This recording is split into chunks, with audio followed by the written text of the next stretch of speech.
Notice the large dalet.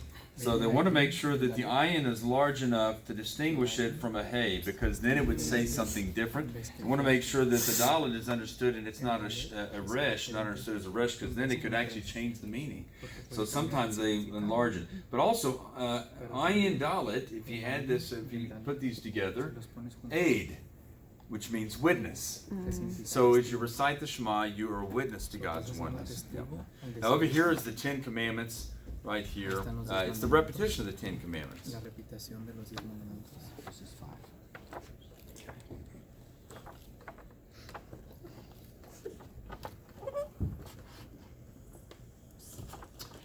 So the Ten Commandments are slightly worded different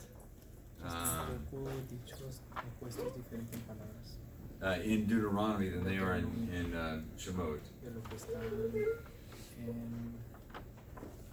So right here, Ele Hadevarim, this is the beginning of the book of Deuteronomy, the book of words.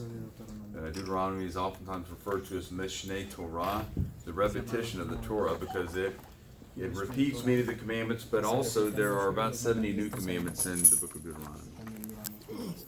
This is a very old scroll. You can tell that it's been through some hardship. It's actually not 100% kosher because the parchment doesn't match up like it's supposed to.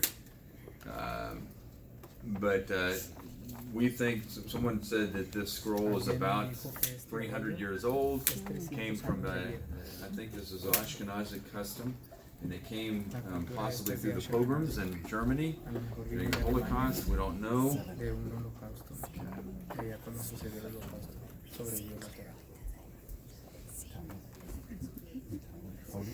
So it's actually taken from an animal skin. So the way they do this is that they skin the animal, and of course they, where we get this parchment, they take it and they soak it in a particular type of dye, and then they spread it out and would let it dry, and then they would take a knife and comb this knife over it, and then they strip it down, and that's how they get this parchment. And this is the way that old texts were preserved. Stronger way to preserve, our paper today doesn't last long, so our records don't last, but this lasted much better.